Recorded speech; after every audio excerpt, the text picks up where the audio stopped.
You take the blonde one, and I'll take the one with the turban. Oh, please.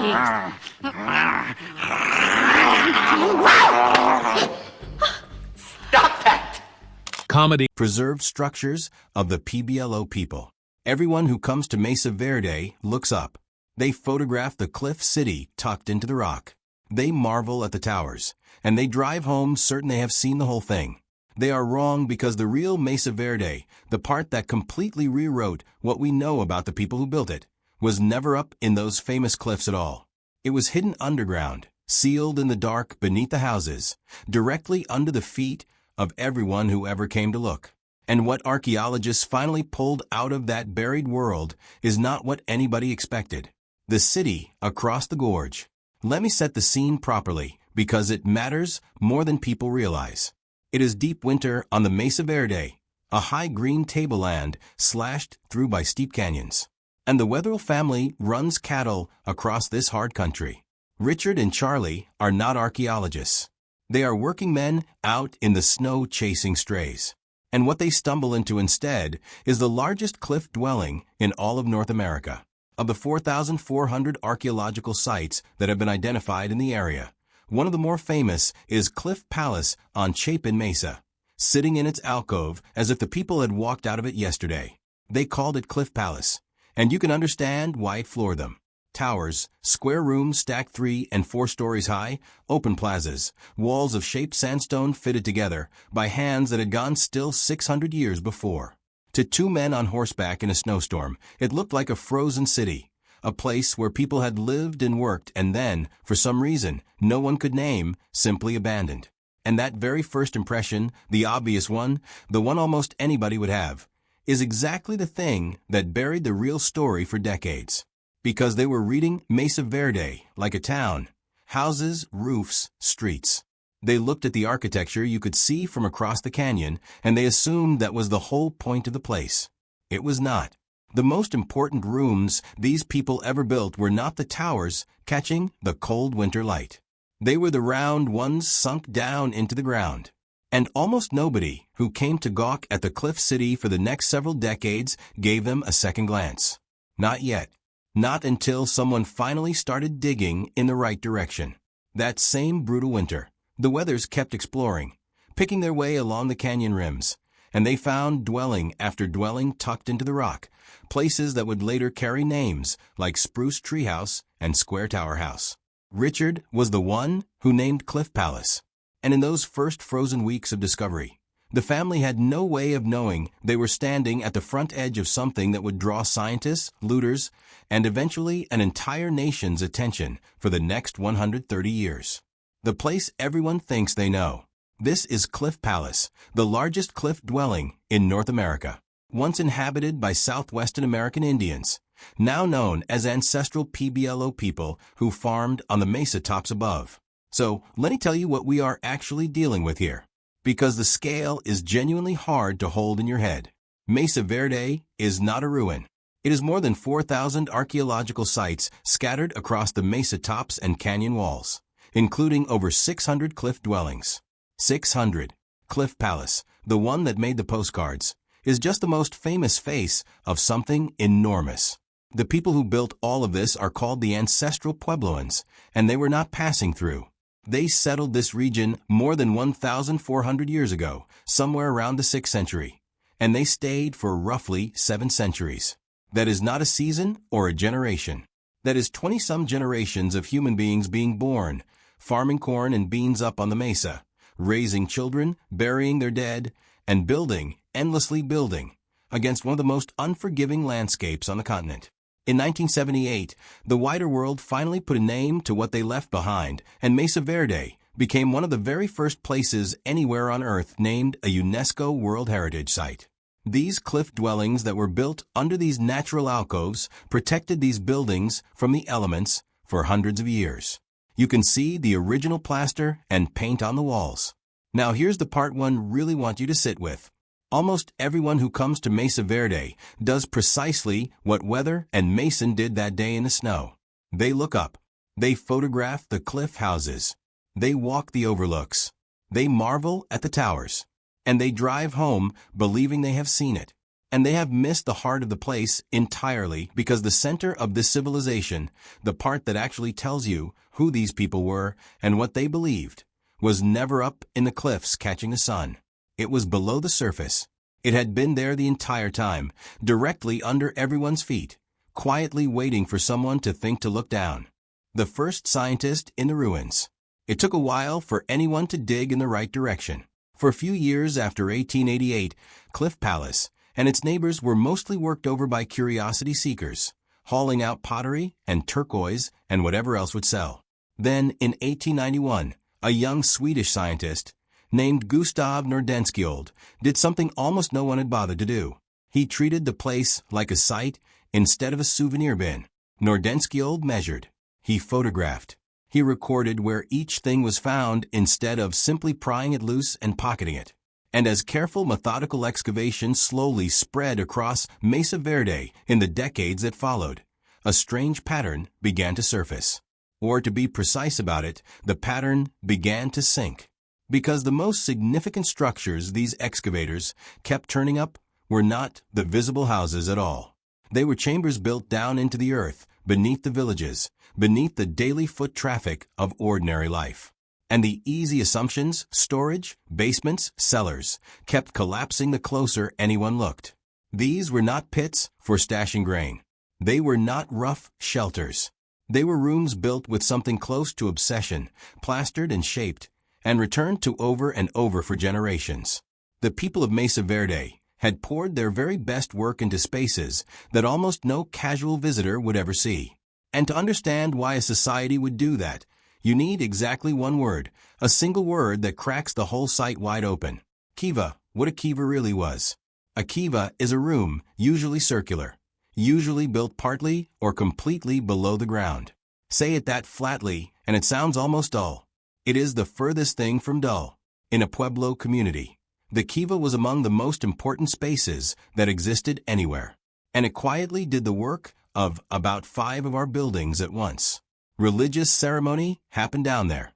So did community gatherings, political decisions, the teaching of the young, ritual performances that held an entire village together. Take your church, your town hall, your courtroom, your school, and your theater, and now bury all 5 of them inside one round room beneath the village floor. And here is the detail that should raise the hair on your arms just slightly.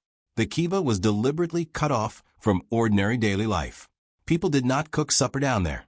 They did not sleep there or pile their belongings there the way they did in their normal living rooms up in the daylight. The underground was held apart on purpose, reserved for something the surface world was not permitted to touch. Which leaves one very obvious question hanging in the air. And the answer to it is stranger than you would guess. If these rooms were sealed below the ground with no normal door in the side of them, then how on earth did a person actually get inside? The descent. You went in through the roof. I want you to actually picture this with me step by step because it is one of the most atmospheric things in all of American archaeology, and no photograph ever does it justice. But before we climb down, do me one quick favor. Subscribe. This channel is built for the people who want the real version of these places instead of the recycled made-up nonsense. And what is waiting at the bottom of this ladder is the real version. All right. Now come down with me. There is a small opening cut into the roof of the kiva, and a wooden ladder rises up through it into the open air. You step on, and you go down backward into the dark. The air is the first thing that changes, cooler, closer, thick with the smell of wood smoke and packed earth and old stone. Your eyes need a moment to adjust, and then the room resolves around you, and you understand at once that this is no crude cellar. Somebody engineered this with real care. In the center of the floor, a fire pit. Set into the base of the wall, a narrow vertical shaft deliberately cut to draw fresh air down from the surface above. And standing between that shaft and the fire, a single upright slab of stone, an air deflector positioned so the cold incoming draft breaks around it and spreads instead of blowing the flames flat. Around the curved walls run low benches. And rising from those benches, stout stone pilasters. Columns built to carry the weight of the heavy roof over your head. Now put all of that together and grasp what you are standing inside. A sealed room underground where a fire can burn clean and steady for hours, where the smoke is pulled up and out, where the air keeps quietly circulating, and where a group of people can sit shoulder to shoulder in the firelight through the long black heart of a winter night. These builders solved the ventilation problem below the surface of the earth by hand 800 years ago that would make a modern contractor stop and chew on the end of his pencil. And think about what that room would have felt like from the inside. Outside, the wind is howling across the mesa, and the snow is piling against the cliff. Down here, it is still warm. The firelight moves across the curved plaster and the faces around it, and the only sounds are the crackle of the flames and whatever was being said or sung or chanted in the dark. You are sitting in a space that was engineered to feel exactly like this. A deliberately separate world, sealed off from the weather and the daylight and the ordinary business of the village above. Whatever happened down here, it was meant to feel like it was happening somewhere else entirely. But of everything down here in the glow, the fire, the benches, the clever engineered air, the single most important feature in the whole chamber is also the one thing you would most likely step right over and never even notice was there. The hole that was a doorway. It is a hole, a small one, often no wider across than your closed fist, cut neatly into the floor of the kiva, usually somewhere near the central fire pit. It is called a sipapu, and you could spend a full hour in that chamber and never once register it as anything more than a flaw in the stone. It is not a flaw. In the living traditions of the modern Pueblo peoples, the direct descendants of the very people who built all of this, the sipapu represents the place of emergence, the spot where the ancestors first climbed up into this world from the worlds that lay below. It is an origin point, a tiny, deliberate, symbolic doorway between where the people came from and where they were standing in that exact moment. Let that quietly reframe the entire room for you. A meeting hall does not need a sacred place of emergence carved into its floor. A storeroom does not need a portal to the world of the ancestors.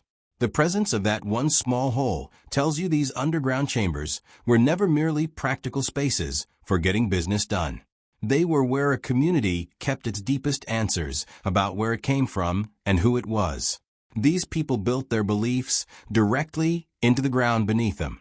And the reason we can say that with any confidence at all is that the descendants of these people are still here to tell us. The sipapu is not a guess pieced together from broken pottery. It is a living idea carried forward in the ceremonies and the origin stories of Pueblo communities to this very day. When archaeologists look at that little hole in an 800-year-old floor and say it represents the place of emergence, they are not inventing a meaning. They are listening to the people whose own ancestors dug it. But the kiva, for all of its power, was not the beginning of this story. To find where the underground really starts, you have to dig right past the kivas, further down and much, much further back in time. Before the cliffs. Here is something that genuinely catches most visitors off guard. The famous cliff dwellings came late, near the very end of the story. In fact, they are not where any of this begins. The earliest ancestors of these people did not live in stone towers at all. They lived in pit houses, homes dug down into the ground and roofed over from above, half-buried dwellings where daily life unfolded literally inside the earth. So before there was ever a single cliff being built on, these people were already living underground. That instinct, that pull toward the below, was there from the very start. And over many generations, watch closely what happens. Those plain pit houses slowly begin to change. They start taking on features that have nothing to do with cooking or sleeping and everything to do with ceremony. Archaeologists call this in-between stage the proto-kiva, a kind of evolutionary bridge between an ordinary buried home and a sacred buried chamber. And the proto-kiva, given enough centuries, develops into the formal circular kiva you find scattered all across Mesa Verde. Do you see what that hands us? A single architectural idea traceable across hundreds of years, evolving step by patient step from a plain hole in the ground into a sophisticated sacred room. Most ancient cultures leave us a scatter of broken pieces and a great deal of guessing. Mesa Verde left us the entire slow transformation stacked up in the layered dirt like the pages of a book, just waiting for someone to learn how to read it. And in at least one spot beneath Cliff Palace, That underground world was hiding a connection that nobody saw coming. The tunnel under Cliff Palace. Come back with me to Cliff Palace, the great ruin that Weather and Mason found out there in the snow. It is the largest cliff dwelling in all of North America. More than 150 rooms folded into a single sweeping alcove. And woven among those buildings sit more than 20 kivas. And somewhere in the long, painstaking work of excavating that place, investigators found something they were not expecting at all. 2 of those kivas are connected. Not by a doorway, not by a path across an open plaza, by a tunnel, a passage running underground through the rock and the packed rubble, secretly linking one ceremonial chamber directly to another. So why? That is the question that has been sitting there unanswered for well over a century. And I am going to be completely straight with you about exactly where the answer stands. We do not know for certain. The tunnel is real. It is documented. You cannot simply wave it away as imagination. But its actual purpose is genuinely, honestly unsettled. The leading interpretation is the dramatic one, and it is worth picturing in full. Picture a ceremony underway inside one kiva, the room packed with people, firelight dancing across the curved stone walls. And then a figure who seemed to vanish from that chamber only moments earlier suddenly rises up out of the floor of the kiva next door, as though he had traveled clean through the underworld itself and come back out into the world of the living. In a culture whose most sacred architecture was literally built around a doorway to the worlds below, a hidden passage that let a performer disappear and reappear would have been a staggering, world-bending effect. And it fits almost too well. Remember the sipapu? That little hole representing the place where the ancestors first emerged from the worlds beneath this one. Now imagine a living person physically acting that out, rising from the earth in front of a room full of believers in the flickering dark, exactly where the old story said emergence happened. If that is what the tunnel was for, then it was not a magic trick. It was theology made physical, the deepest belief of the entire culture, staged in stone and firelight, so that people could not just hear it, but watch it happen in front of them. But here is what I need you to hear clearly, because plenty of channels will never tell you this part. That is a hypothesis, a careful, reasonable, even beautiful guess. It is not a confirmed fact. Maybe the passage moved air. Maybe it served some practical purpose we have not even thought of yet. Maybe it meant something we have entirely lost the ability to imagine. The honest truth is that the tunnel under Cliff Palace remains one of Mesa Verde's real open mysteries.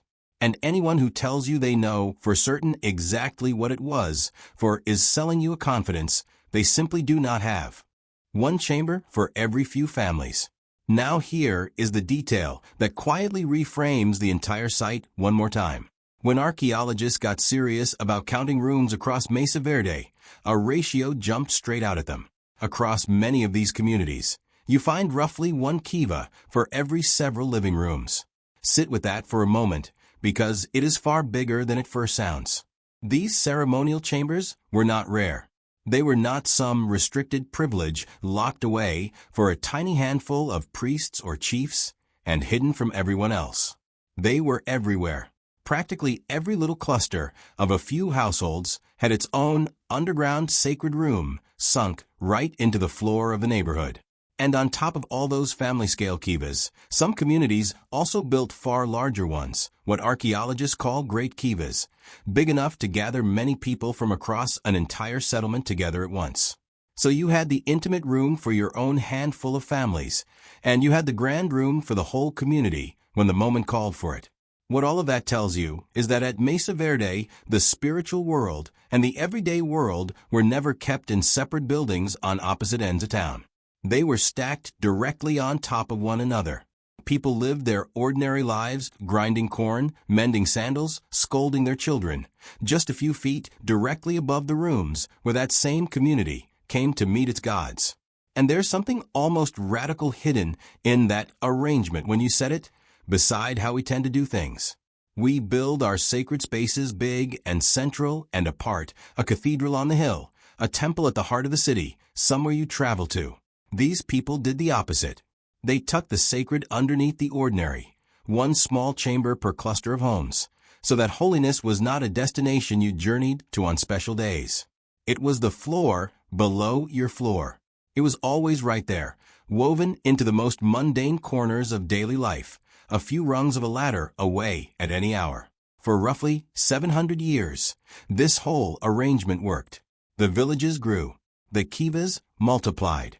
The vast underground machine of belief and community hummed steadily along. And then in the span of barely a single lifetime or two, every bit of it stopped. Everyone left. But before we get to that, and that is the real mystery here, let me show you how we are even able to study these impossibly fragile rooms today without wrecking them in the act of looking. What the machines see now. For the longest time, the only way to learn anything from a kiva was to dig it up. And every single dig cost you something you can never get back. Every trowel dragged through an ancient floor. Every boot set down on 800-year-old masonry is a small permanent wound on a place that does not heal. For decades, knowledge and damage arrived as one inseparable package. That is the part that has changed, and it has changed fast. These days, the people studying Mesa Verde tend to walk in carrying instruments instead of shovels. They use LiDAR. And if you have never run into the word, picture scanner firing out pulses of laser light, thousands upon thousands of them, each one measuring the precise distance to whatever it strikes, until the machine has built a flawless three-dimensional model of an entire structure. They fly drones out over the canyons to reach angles no human being could safely climb to. And they lean on photogrammetry, which is really just a simple, almost magical trick. Take hundreds of overlapping photographs of a room from every conceivable angle, feed them all into software, and it stitches them together into an exact digital twin you can spin around on a screen. Here is why that genuinely matters in plain language. We can now study a kiva down to the width of a fingernail without ever once laying a hand on it. We can read the construction tricks the original builders used. We can measure whether a leaning wall is quietly about to give way. We can map the precise relationship between the sacred rooms and the homes packed in tightly around them. All of it without disturbing a single stone. Mesa Verde is giving up its secrets all over again. Only this time around, nobody has to break anything to hear them. And it is not only the famous well-trodden sites that benefit. Flown over the wider landscape, these tools can pick out the faint shapes of structures and field systems that centuries of brush and soil had swallowed, things you would walk right past on foot without ever seeing. Bit by bit, the picture is filling in. Not just one cliff palace in isolation, but the whole sprawling, interconnected world it sat inside. The closer the instruments look, the clearer it becomes how much is still out there, and how much we have not yet thought to ask. And yet, for all of that laser-scan, drone-flown, digitally modeled precision, the machines keep circling back to one question they cannot answer. The biggest one of all, the very question Richard Wetherill and Charlie Mason wrote straight into history back in 1888 without ever realizing it. Why is this astonishing place completely empty? The Great Leaving. Because they did leave. All of them. Sometime around the end of the 13th century, the late 1200s, the people of Mesa Verde packed up and walked away from the cliff cities their ancestors had spent 7 full centuries building. And they did not drift off slowly across many gentle generations. It was fast. Within a generation or two, the entire region emptied out. The fires in the kivas went cold, and no one ever came back to live in them. For a very long time, this looked like an outright vanishing. And that is exactly where a lot of the spookier stories come from. The real picture is far more grounded and honestly far more interesting. We have a remarkable tool for peering into those precise years, and it comes from an unexpected place: trees. In the early 20th century, an astronomer named Andrew Elot Douglas pioneered the science of tree-ring dating, learning to read the wide rings laid down in good years and the thin, pinched rings of the dry ones, all of it recorded in ancient wooden beams. And the timber from the southwest told a brutal story. The rings revealed a severe, grinding drought that settled over the region across the final decades of the 1200s. For a society that lived and died by the corn it grew on the mesa tops, a drought like that was not an inconvenience. It was an existential threat aimed straight at the foundation of everything. And there is a detail in the timeline that makes the whole thing even stranger. Those famous cliff dwellings, the ones Weather and Mason found, the towers and the alcoves that the entire world now pictures when it hears the name Mesa Verde, were mostly built late, in roughly the last 100 years of occupation. Think about what that means. These people did not spend 7 centuries living in the cliffs. For most of their history, they lived up on the open mesa tops. And then near the end, they pulled back into the defensible alcoves in the canyon walls, hauling stone and timber into those tight overhangs to build the most spectacular architecture they ever produced, right as the world around them was coming apart. People do not usually retreat into a cliff face for the view. They do it when they feel they need protection. But here is where the honest history has to get careful, and I want to stay careful right alongside you. Drought alone almost certainly does not explain the whole thing. After 700 years of dense, continuous settlement, the land itself was very likely worn thin, the forest cut back for fuel and roof beams, the soils exhausted, the game hunted down. Some sites from those final hard years show unmistakable signs of conflict and violence. And underneath all of it, there may have been a deeper unraveling still, social strain, religious upheaval, a slow and terrible sense that the old ways centered on those sacred underground rooms had somehow stopped holding the world together the way they always had before. Now here is the single most important thing for you to understand, and it is precisely the part the lost civilization crowd always conveniently leaves out. These people did not vanish. They were not erased from the face of the earth.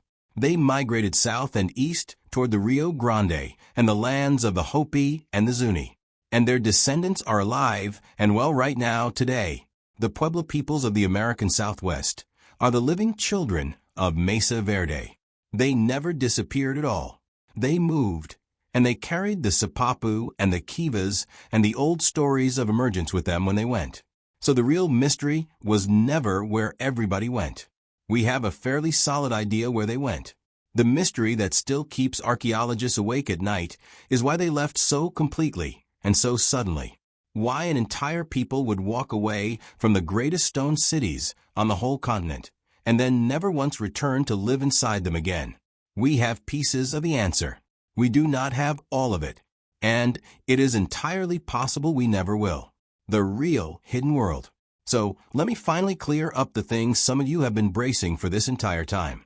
There is no lost city hidden under Mesa Verde. There is no vast secret metropolis carved down into the bedrock. There is no site-wide network of tunnels stitching the canyons together into some sprawling underground kingdom.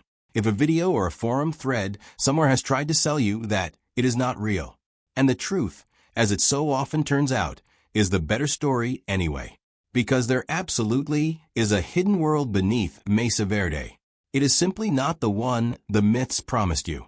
It is a world of kivas and proto-kivas and ancient pit houses, of grand communal chambers, and one genuinely strange tunnel beneath Cliff Palace, of a small sacred hole in the floor that meant more than any tower ever standing in the sun. It is a civilization that made the deliberate choice to put the most important parts of itself below the surface, its beliefs, its origins, its gods, its dead, and then built its visible cities almost as an afterthought stacked on top. That is the thing Richard Wetherill and Charlie Mason could not possibly see across the gorge in the falling snow in 1888. That is the thing the souvenir hunters dug right past on their way to the pottery. The real Mesa Verde, the part that nobody expected, was never the breathtaking houses set into the cliff. It was the quiet, engineered, sacred dark underneath them. And dragging that into the light completely rewrote what we thought we knew about one of the greatest civilizations North America has ever produced. If you came all the way down to the bottom of this with me, then you are exactly who this channel was built for. So go ahead and subscribe and stick around, because there are a lot more buried stories where this one came from. And I will leave you with the question I cannot stop turning over in my own head. If an entire civilization could hide its true heart underground for 700 years, right under the feet of everyone who ever came to look, then what are we still walking over today, certain we have already seen the whole picture without it once occurring to us to look down? Tell me what you think in the comments.